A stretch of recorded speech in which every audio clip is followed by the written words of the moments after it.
Kamusta po kayo mga kababayan? Sana po nasa maayos po kayong kalagayan. Ang inyong pong lingkod, si Kamanong po ay nagbabalik po muli at tayo po ay magsama-sama magkomentuhan dito po sa Tambayang Makabayan. Mag-umpisa na po tayo. Komentuhan po natin. Ito pong pagsalubong ng protesta ng ating mga kababayan sa Canada dito po sa tinatawag ng kanyang ate na bangag. Dahil nga po nasa Canada na at sinasabing sarap buhay. Di umano. Ito po, pakinggan po natin at panoorin ang ating mga kababayan na sinalubong po nila ng protesta ang tinatawag na bangag. Umpisa na po natin. Pangulong Bongbong Marcos nalubong ng kilos protesta sa kanyang pagbisita sa Canada. Hindi lang mga Pilipino kundi maging mga dayuhan din ay kasama sa kilos protesta. Ibabalita po yan ni Harted Molina. Harted? Sinalubong ng kilos protesta si Pangulong Ferdinand Marcos Jr. sa kanyang pagbisita sa Canada. Makikita sa video ang mga demonstrador na may dalang mga placard na may mga katagang Marcos Layas bilang pagpapahayag ng kanilang pagtutol sa administrasyon. Hindi lamang sa Canada nagkaroon ng mga kilos protesta, sa iba't ibang bahagi rin ng Pilipinas, nagsagawa ng mga pagtitipon ang ilang mga grupo na nanawagan laban sa administrasyon. Makikita sa kanilang mga placard ang mga mensaheng Save the Philippines, BBM palayasin at bawiin ang mandato kay BBM. Kapansin-pansin na hindi lamang mga Pilipino ang nakikisa sa protesta sa Canada. Maging ilang dayuhan na nakilahok sa demonstrasyon ay nagbitbit din ng mga placard at nagpahayag ng panawagang paalisin si Pangulong Marcos habang isinasagawa ang kanyang pagbisita sa naturang bansa. Samantala, sa social media, naging kapansin-pansin din ang maraming mga posts na nagpapakita umano ng suporta kay Marcos Jr. Subalit imbes na positibong reaksyon, mas marami ang hahareak sa mga naturang post na nagpapakita na tila katawa-tawa ang mga ginagawa ng presidente. Harted Molina para sa 100%. Yan po mga kababayan. At hindi naman po yan ibinabalita ng malalaking mainstream media na sinalubong po ng protesta ng mga kababayan nating mga Pilipino na nasa Canada. At yan po ay mga nagbibigay po ng remittance yan. Karamihan po diyan ay nagpapadala ng kanila pong tulong sa kanilang mga pamilya o suporta sa kanilang pamilya sa ating bansa. Nagbibigay po ng remittance yan. At hindi naman po mga bulag at pipi at bingi. Yung mga kababayan natin nasa Canada. Alam po nila ang nangyayari sa ating bansa. Hindi po ba? At may mga kamag-anak, pamilya po yan sa ating bansa. At nakita naman po natin, mga kababayan, paano mo hahangaan ang isang pangulo na bagsak na po ang kanyang approval at trust rating sa majority ng mga Pilipino. At saan mo hahangaan ng Pangulo, malapit na naman ang zona niya, mas una pang nakukulong yung mga magnanakaw ay ligtas. At ang ipinakukulong, yung mga lumalaban sa korupsyon. Nakita niyo po ang pagiging selective nitong gobyerno na ito.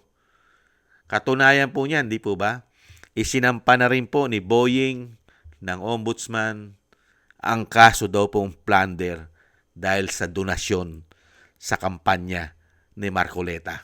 Nakita niyo po, napakatindi ang politika sa ating bansa. Pero yan po ang hinahangaan daw nila. Dahil nga po ang pera ng taong bayan di umano ay kumalat, na-spread. Napakarami pong nakinabang para po makakuha ng isang damukal daw po nakakampi at tagapagtanggol itong Pangulo na tinatawag na bangag ng kanyang ate na nasa Canada ngayon.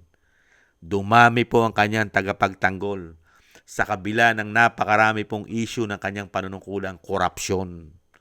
Hindi po ba? Napakarami po. Hindi na po ito inuungkat man lang at kinakalkal kahit po ng malalaking mainstream media, nasaan na kaya ang pinagbilan ng ginto?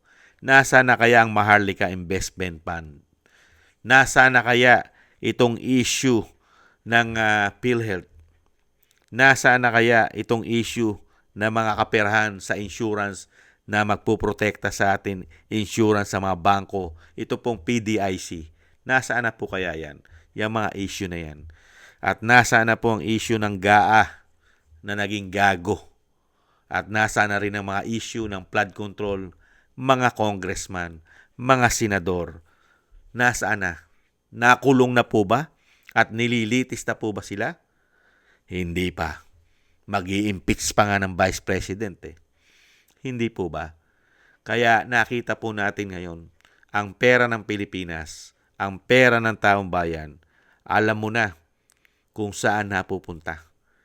Kasama pa yata sa naikinabang ang ICC, di umano. Kaya nga walang maipagmalaki eh. Walang maipagmalaki na ipanlalaban man lang sa ginawang build ng dating Pangulo. Wala. Ang mapagkikita mo halos sa kanya, halos ay puro barrier para hindi mapasok ang Malacanang. Yan, marami yan. Laging meron yan, mga kababayan. Hindi po ba?